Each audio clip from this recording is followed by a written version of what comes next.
Untuk 3 narasumber hebat kita kali ini, temanya yaitu sosialisasi peraturan dan layanan warga penghayat kepercayaan terhadap Tuhan Yang Maha Esa.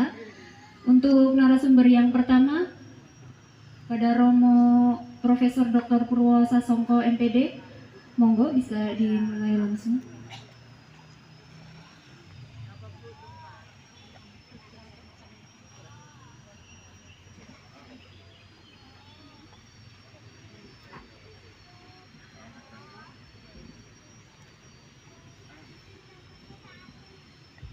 Halo, izin dalam Pak, medal kan?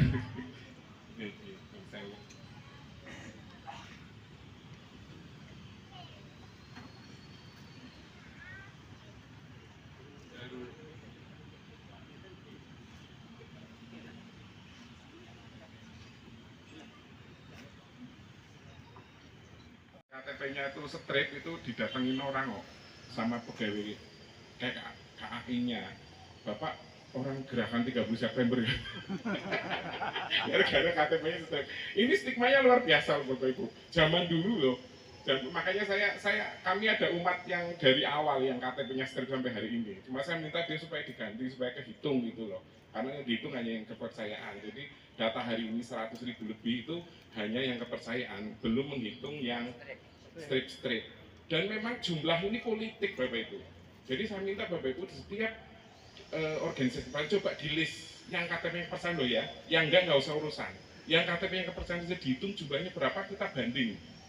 Kalau Kementerian Dalam Negeri punya data sekian, kita harus berani banding. Wong kita jumlahnya sedikit kok, kan setiap anak punya hitungan sendiri. Kita coba sih, bener nggak jumlahnya hanya 100.000 gitu. Karena yang dihitung komputer hanya yang kepercayaan, termasuk yang KTP-nya kosong dan sebagainya dulu.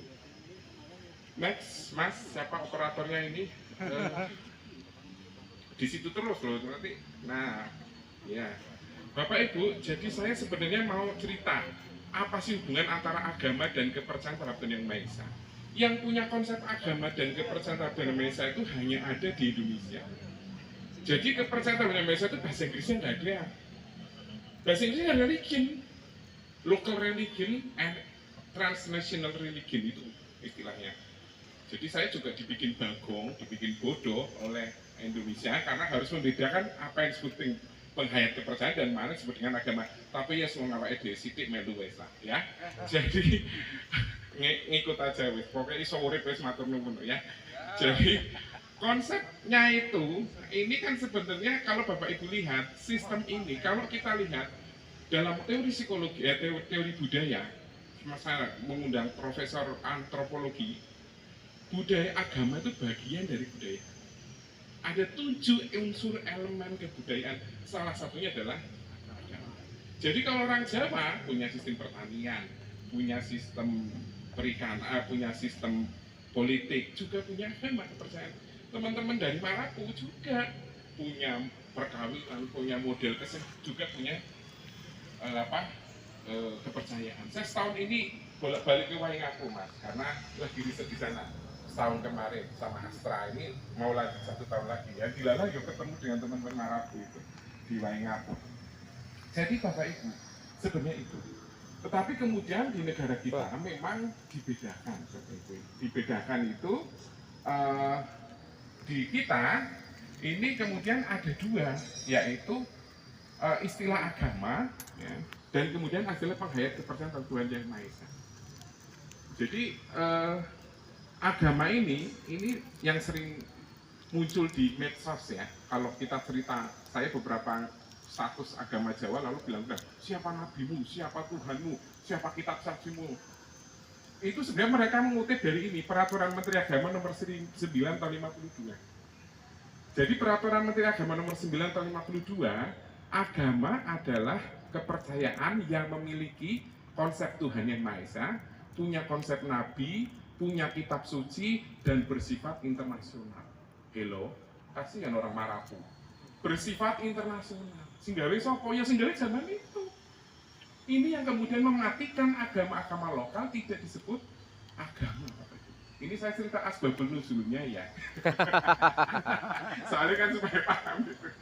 Ya, ini awal mula bagaimana kemudian kepercayaan kita tidak standar, tidak dianggap sama dengan kepercayaan dari luar negeri. Ini konsepnya ini yang bikin Menteri Agama tahun 52. Ini mestinya sudah tidak berlaku setelah munculnya MK nomor 97 mestinya. Ya, mestinya. Jadi dasar agama resmi, maka Prof. Mahfud MD pernah bilang tidak ada konsep agama resmi dan tidak resmi. Karena ini sebenarnya disahkan hanya peraturan menteri. Malah hebat kepercayaan loh pakai MK loh. Kalau ini hanya pakai peraturan menteri. Ini peraturan menteri itu efeknya luar biasa Bapak Ibu. Terjadilah hinduisasi dengan agama Bali. Ya. Terjadilah apa? Beberapa agama mengubah konsepnya, termasuk agama Buddha, mohon maaf. Harus bikin konsep Sang Adi Buddha, Sang Yang Adi Buddha nggak ada di konsep agama Buddha. Tapi Buddha Indonesia ada, kenapa biar ada Tuhan Yang Maha Esa? Karena konsep Tuhan Yang Maha Esa di agama Buddha nggak ada. Gitu loh, ini jadi prosesnya begitu. Ya, sehingga ini adalah akibat ini. Bagi pernyataan ketakwaan kepada Tuhan Yang Maha Esa dibuktikan dengan budi pekerti luhur yang berasal dari kearifan lokal bangsa Indonesia. Ini konsep kepercayaan. Oke, ini kita terima dulu. Wonge sithik dadi ora rewel. Angger wonge akeh oli rewel. Ini wonge sithik kudu diem. Nah, ini awalnya di sini. Next, Mas. Ojo telepon-telepon. Nah, ya. Nah, ini Bapak Ibu, sebetulnya agama dari mana? Ya supaya ini clear. Ono sing agama itu agama dan sebagainya. Bapak Ibu, saya mengambil lontar Sundari Gama dari Gama. Sebetulnya Gama itu adalah hubungan relasi kita dengan Gusti Kang Murbeng Dumadi, dengan Tuhan Yang Maha Esa, yang terdiri 3 aspek. Aspek yang pertama adalah aspek igama, ugama, agama. Ini bahasa kami. Jadi agama itu bahasa kami, bahasa kita. Makanya saya kalau ngomong Pak, orang Jawa punya agama, ya punya agama itu bosannya aku kok. Punya penuh lah ya, punya penuh, malah kowe ora diagomo karena nggak punya konsep agama. Itu bahasa kita, bukan bahasa Arab, bukan bahasa Israel, bukan bahasa Palestina, bukan bahasa mana. Agama itu bahasa kita, jadi ya kita yang punya, harusnya kita yang berhak mendefinisikan gitu. Nah ini loh, igama itu adalah aturan filosofinya, filsafat ketuhanannya.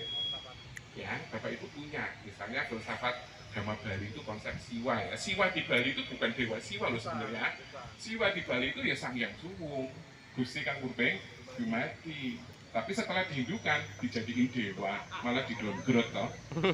Malah di-downgrade. Ya, mulai dulu namanya pura nggak ada patung Ganesha.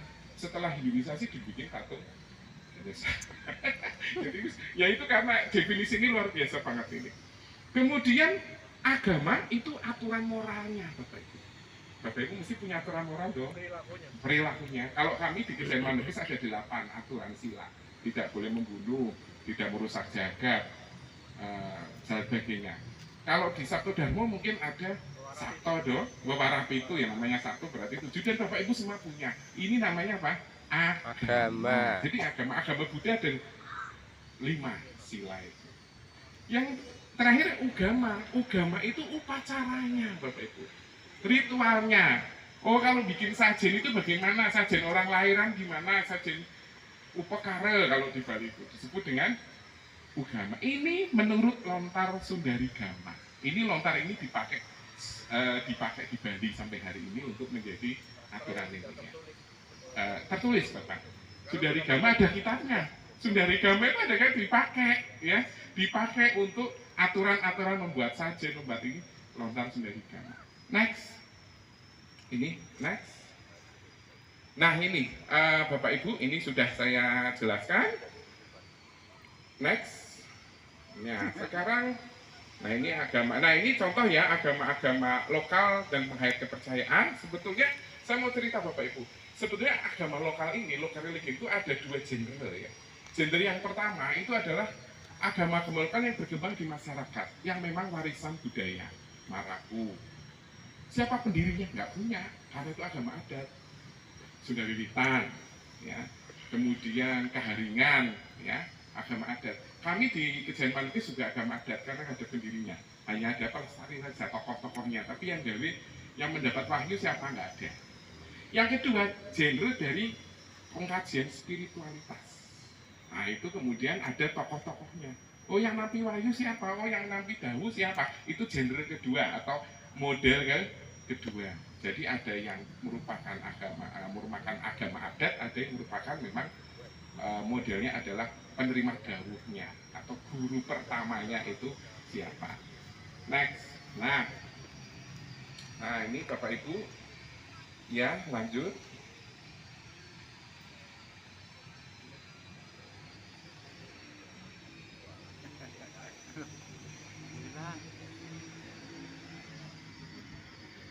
Kolonial ya, bagaimana perjalanan agama lokal ya Bapak Ibu. Yang pertama prakolonial. Sebelum zaman penjajahan Belanda, kita masih utuh ya, karena kita masih menggunakan ya zaman dulu itu ya ya agama dipahami seperti itulah, sesuai dengan kita sendirilah. Kemudian mulailah masuk Hindia Belanda Bapak Ibu, pemerintah Belanda. Nah pemerintah Belanda itu contoh ya di Jawa ini, orang Belanda itu menganggap bahwa memang stigmanya ya, bahwa bangsa Nusantara itu nggak punya agama. Ini sebenarnya konsepnya orientalis barat loh sebetulnya. Ketika dia melihat Bali, dia langsung oh itu Hindu. Karena dia lihat dulu ke India, baru lihat Bali. Kemudian catatan sipilnya di Jawa, itu contohnya gini Bapak Ibu. Semua orang Jawa yang tidak dibaptis, itu dianggap Islam. Kenapa? Karena sesuai dengan agama rajanya. Karena rajanya kan walaupun waktu itu mungkin nggak sholat, tapi kan memperingati sekaten, memperingati gerbek Suro, nah berarti kan Muslim. Jadi semua orang Jawa yang tidak dibaptis, yang punya catatan baptis waktu itu gereja, maka dianggap Islam. Itu Belanda mencatatnya begitu. Orang tahun satu-satu, tetapi langsung seperti itu Bapak Ibu. Jadi praktis waktu itu orang Jawa hanya digolongkan kepada dua golongan, Muslim dan Kristen di era itu. Ini Belanda juga ikut melakukan marginalisasi. Waktu di Bali juga begitu. Wah ini kayak gini-gini berarti. Sehingga diskusi apakah agama Bali itu adalah agama Hindu ataukah agama Bali asli, itu zaman VOC itu sudah mulai gontok-gontokan di sesama umat Bali saja. Ya, kita juga tidak. Sehingga Bapak Ibu di era itu, di era zaman Hindia Belanda Bapak Ibu, itu konsepnya bahwa semua jadi tidak mungkin orang Nusantara itu punya konsep ketuhanan gitu. Jadi kalau konsep ketuhanan harus mesti dari luar. Makanya semua candi-candi yang tidak ada patung Budanya disebut candi Hindu. Di aku ketemunya karo wong Hindustan, kok ujuk-ujuk candi Gedong Songo disebut candi Hindu. Genah kuwi gaweane wong Semarang zaman dulu. Begitu munculnya peraturan Menteri Agama ini kan mendukung stigma Belanda. Jadi asli ini jenis sih dukung London apa? Nah ya kan Bapak Ibu. Sehingga hari ini ketika Bapak Ibu masuk ke candi yang isinya kosong, gak ada apa-apanya, langsung diklaim candi Hindu. Gak bisa muni candi Jawa loh. Kita ini loh orang Jawa yang bikin candi, malah mohon maaf, malah orang India yang dikasih. Hindu kan Hindustan Bapak Ibu. Ya. Hindustan itu kan sembayangnya ke patung gitu loh, ke patung, kasih kalung, kasih bunga. Kita ini punya konsep ketuhanan yang mulai dari konsep yang non-teistik sampai ini. Hapus semua gara-gara Hindustan itu. Ya ini dari Bapak Ibu nih, termasuk kami ini yang menolak Hindustan terhadap karena ya sebagian masyarakat kejawen di Tegal itu sudah beralih agama karena proses ini dari tahun 80-an. Kami termasuk yang agak lumayan bertiarap dulu gitu. Sebelum itu baru kita naik ke atas. Jadi ini Bapak Ibu yang saya katakan stigmanya luar biasa. Ya, jadi saat itu sehingga praktis begitu era kemerdekaan. Nah ini nanti Bapak Ibu kita akan lihat bagaimana kemudian dimasuk eranya Indonesia. Next Mas. Nah ini Bapak Ibu sekarang luar biasa kita berada di Semarang. Saya itu jadi kalau Semarang itu memang ibu kota kepercayaan jadi Semarang ini.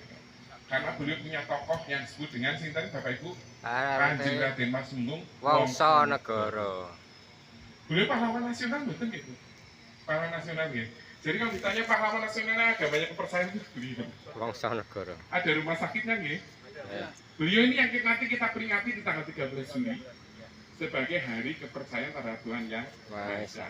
SK Kementerian agamanya budayanya sudah ditampi, Bapak Ibu sudah lihat ya? Oh iya, sudah ada di grup. Ya, jangan protes dulu. Kok nggak libur sih? Berproses.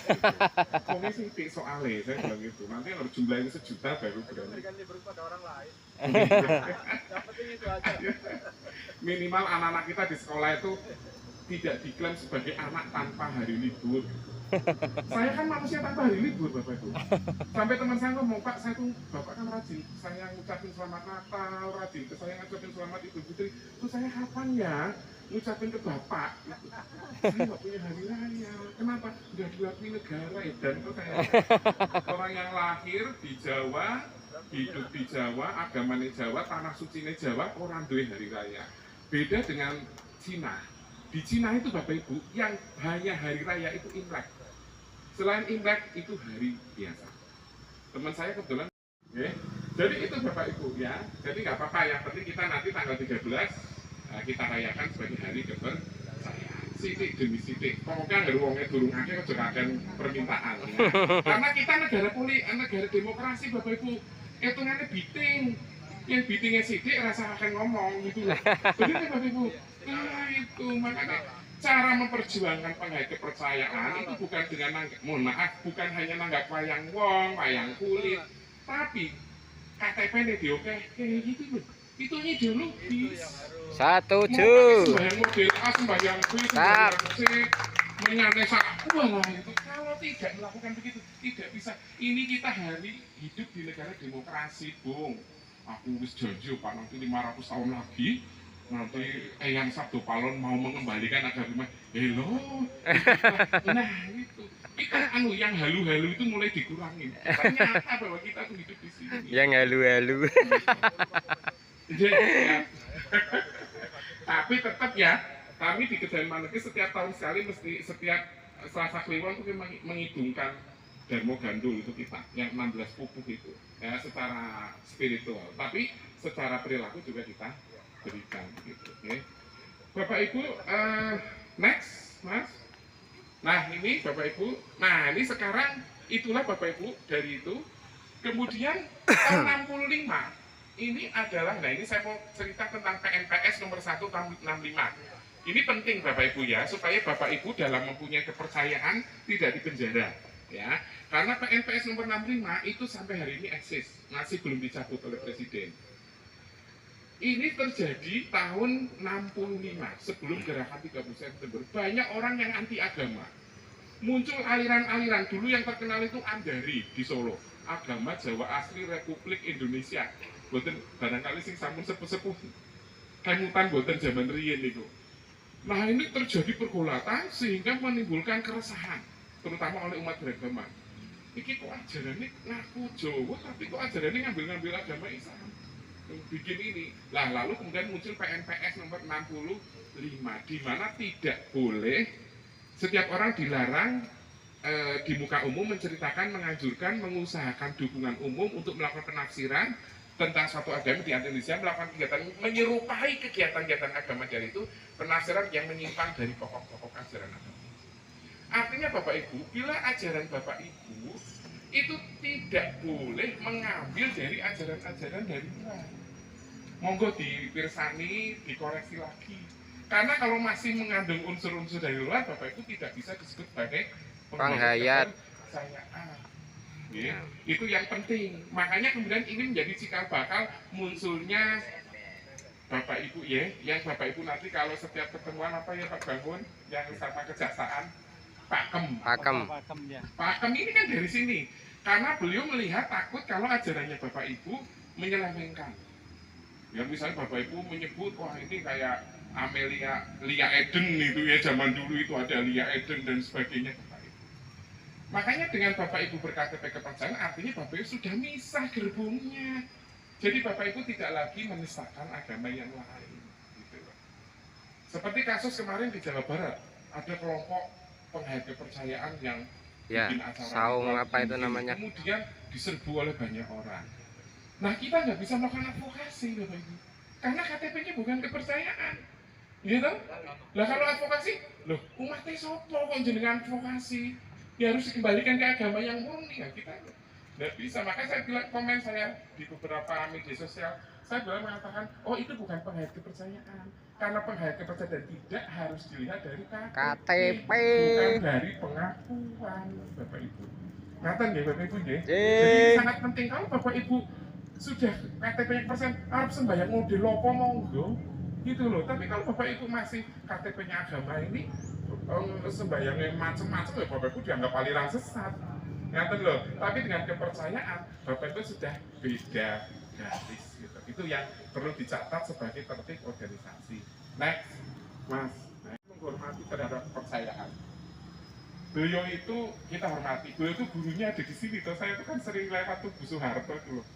Pirsa ya Bu Soeharto.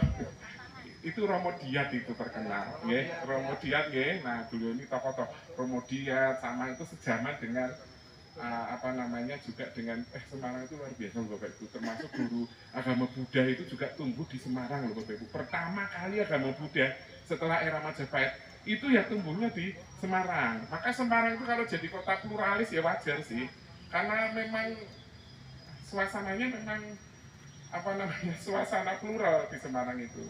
Saya aja baru tinggal di Semarang 2 tahunan ini merasa nyaman gitu. Pagi-pagi saya sembahyang bau wangi. Bapak tetangga saya juga nggak apa-apa. Pak Kiai juga bilang, kok mboten anu nggih mboten mendek anu, dupane mboten wangi. Oh nggih mangke tak tumbasing langkung wangi malih Pak. Artinya mereka mengaspirasi dan tidak apa namanya tidak merasa tidak nyaman gitu ya. Karena bau wangi sebenarnya siapapun senang loh bau wangi itu. Nah kemudian Bapak Ibu ini masa Orde Baru Pak Harto lah yang memasukkan kepercayaan terhadap Yang Maha Esa masuk ke GBHN. Dan itu menimbulkan kontra dengan P3 waktu itu.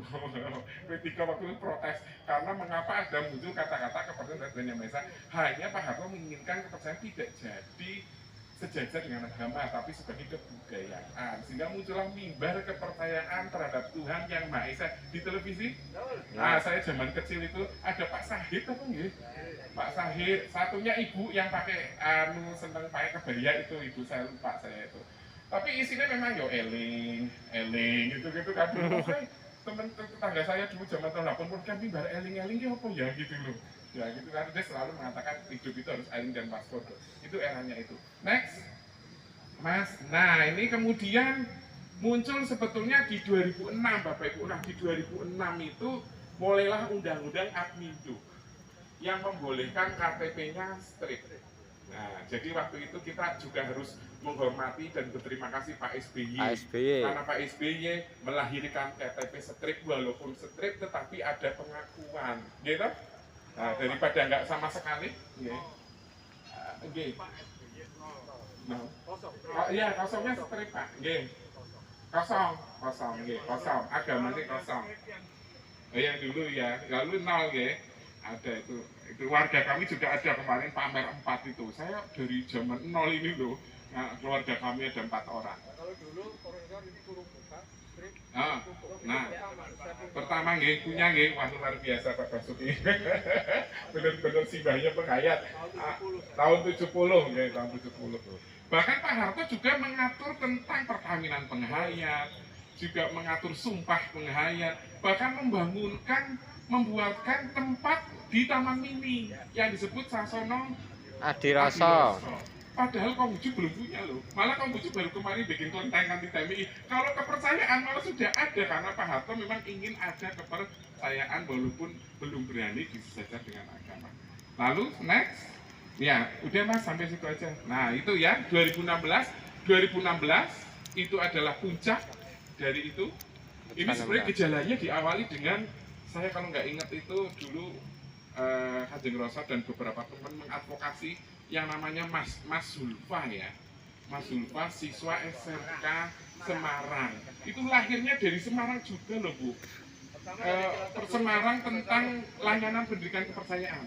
Lahirnya dari kasus yang ada di Semarang. Zulfa yang pertama muncul 2015 itu dari Cilacap. Oh dari Cilacap, ya. Dari Cilacap baru Semarang gitu ya. Itu yang menjadi Iya. Ya Sabto Darmo ya. Darmo. Iya betul. Memang pusat-pusat kepercayaan itu mesti musuh-musuhnya Sultan Agung itu. Mesti daerah Bang Metan, Bang Kulon, nggak mungkin dari Solo dan Jogja gitu loh. Karena Solo Jogja kan daerahnya Sultan Agung. Si nggak mau A menjadi O itu loh. Kami kan orang yang menolak membaca Hana Caraka, kami maunya Hana Caraka, nggak mau Hono Coroko. Cilacap nggak mau Hono Coroko, maunya Hana Caraka. Karena kita ini menurut sejarawan orang Jawa kan mengucapkan A menjadi O baru tahun 1600. Era Lah Sultan Rawan Agung. tuh ya ini Cilacap, Tegal, Banyumas, gitu ya, Cirebon, itu Indramayu, itu kita memang A ya A gitu loh. Sehingga kosakata di kita itu sudah lebih banyak bahasa Jawa kuno dibandingkan bahasa Jawa Baru. Begitu. Nah ini Bapak Ibu yang ini sebetulnya yang keputusan MK tahun 97 nomor 97 tahun 2016. Kemudian sudah selesai semua sebetulnya. Layanan pendidikan sudah oleh peraturan Menteri Pendidikan nomor 27 tahun 2016. Kemudian MK juga sudah selesai. Sebenarnya, nah ini kita cermati Bapak, keputusan MK itu apa sih sebenarnya keputusan? Keputusan MK kan mengatakan begini, bahwa kata frase agama harus termasuk kepercayaan terhadap Tuhan Yang Maha Esa. Bukan setara loh menurut saya. Agama, ketika membahas agama di dalamnya termasuk kepercayaan terhadap Tuhan Yang Maha Esa. Kalau inginnya saya pribadi dan kami, mestinya kolom agama itu misalnya ya agama titik 1 sampai 7. Ya, yang ke-6 Konghucu, yang ke-7 kepercayaan terhadap Tuhan Yang Maha Esa. Hananging, nah ya kita harus mau lah ya. Jadi saya udah usah ngomong Pak Basuki paham.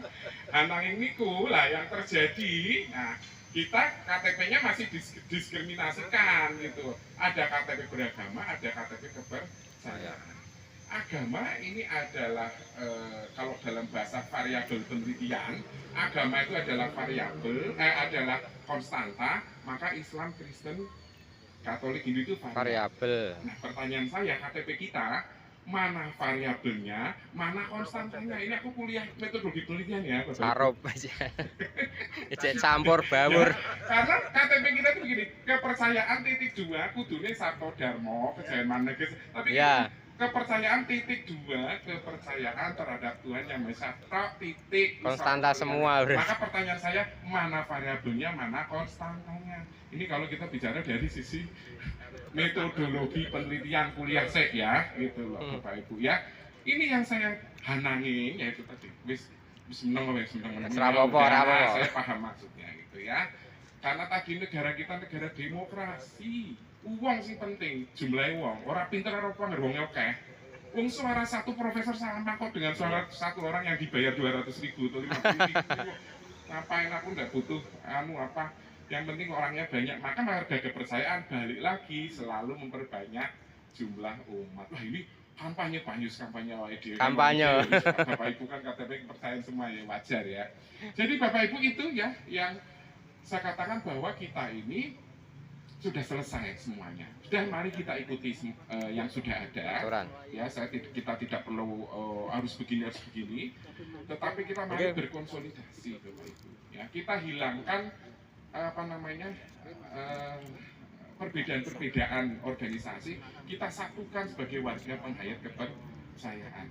Kadang-kadang kita memang menemukan, misalnya kami orang Tegal kemarin di Tegal ada laporan, Pak, untuk daftar ke SMA kok nggak ada kolom kepercayaan ya. Kemudian kita bergerak cepat. Nanti Bapak Ibu begitu di Jawa Tengah.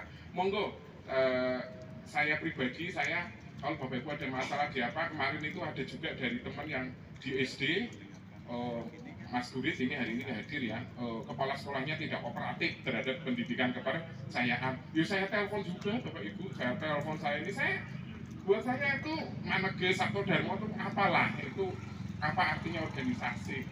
Tetapi yang esensi itu adalah semua orang-orang yang berKTP kepercayaan adalah para pejuang-pejuang kaki Sabdo Palamanya Geulang. Gimana? Siapapun, ini adalah pejuang-pejuang para orang-orang yang ingin membangkitkan kepercayaan Jawa. Itu karena itulah, karena ya Bapak Ibu, Eropa itu maju karena Renaissance dan humanisme. Benar nggak sejarah belajar sejarah Eropa? Eropa maju ketika apa? Ketika kembali kepada kebudayaan Yunani dan Romawi. Maka orang Indonesia akan maju kalau kembali kepada ajaran leluhurnya. Sarujuk. Betul nggak? Eh, Nah itu Eropa sudah membuktikan loh. Eropa sudah membuktikan. Jepang juga Cina ya, Cina baru yang saja. menghormati leluhurnya itu dia akan kembali menjadi maju. Ya. Sehingga saya mungkin nanti sosialisasi secara teknis oleh Ibu Rike dan kemudian nanti Pak Insinyur Rahmat yang sudah malang melintang lebih senior dari saya tugasnya memotivasi saja Bapak Ibu. Memotivasi Bapak Ibu, generasi muda, pokoknya kita jauhkan ego-ego terhadap. Wong kita itu kalau mau cari uang tuh nggak bisa di kepercayaan loh. Melulah agama besar kalau boleh duit. Tapi Ya, untuk betul. tempatnya perjuangan. Maka Bapak Ibu, nah kalau agama lain ada dukungan dari luar negeri, nah kalau Bapak Ibu mana ada dukungannya? Iya kan? Jadi Bapak Ibu itu luar biasa, manusia-manusia super gitu loh. Manusia-manusia super itu ya, sehingga Bapak Ibu masih saja eksis sebagai penganut kepercayaan. Menurut saya kebetulan dengan di WA terakhir Mas, yang download Play Store. Bapak Ibu, kebetulan saya kemarin mendapat dana hibah Indonesiana membuat kalender Jawa Purwa. Mungkin ya kami sangat menghormati teman-teman yang merayakan Suro, tapi kami juga membuat kalender Jawa Purwa sebelum Saka dan sebelum Suro ya, yaitu berbasis pada kuanti dan kualitatif. Jadi pawukon. Jadi sebenarnya tanggalan kita yang asli itu pawukon, kualitatif gitu loh. Itu dari Kapitayan. Ya, pawukon mulai dari wuku Watu Gunung sampai wuku Sinta sampai Watu Gunung, lalu saya memadukan dengan Galuh Purba di eranya Empu Hubayun dan Empu Radi, sehingga kemudian ada Mas itu Bapak Ibu nanti monggo di Play Store itu ada tulisan kalender Jawa Purwa. Bapak Ibu bisa download di Play Store. Nah, yang bawah itu di WA saya ke jenengan aja. WA dibuka WA jenengan. Nah, barangkali bisa di Play Store itu warnanya hitam, kalender Jawa Purwa itu. Nah, itu jadi Bapak Ibu nanti bisa tahu hari ini itu pancawaranya apa, satawaranya apa, kegunaannya apa hari ini. Lalu hari menurut Pranata Mangsanya itu bagus untuk apa, pawukonnya itu untuk apa, lalu khusus hari ini itu bagus untuk apa.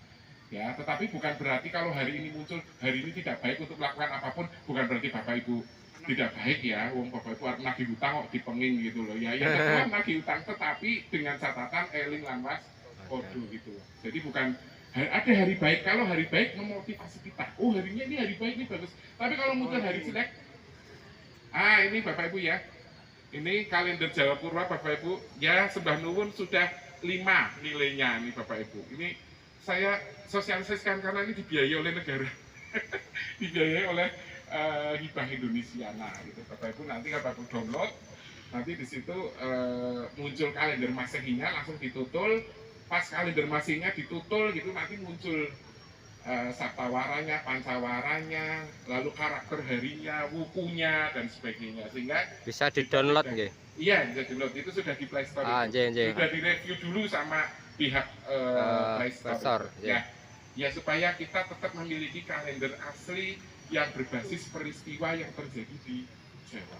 Nah, dimulai hitungannya dari matahari paling posisinya paling utara dilihat dari Kalender Jawa Purwa sudah bisa Iya. di-download, Ya. Mas. Begitu ya, nah, nanti Bapak Ibu bisa Di Play Store. Mudah-mudahan nanti bisa di launching di nasional terkait dengan ini artinya kita kembali kepada ajaran leluhur yang lama begitu. Terima kasih atas perhatiannya Bapak Ibu, mohon maaf apabila ada salah kata di dalam saya menjelaskan. Sekali lagi saya terbuka buat Bapak Ibu untuk bila terjadi terutama dalam kasus-kasus pendidikan kepercayaan, karena kami juga, saya tidak segan-segan datengin sekolahannya, ya.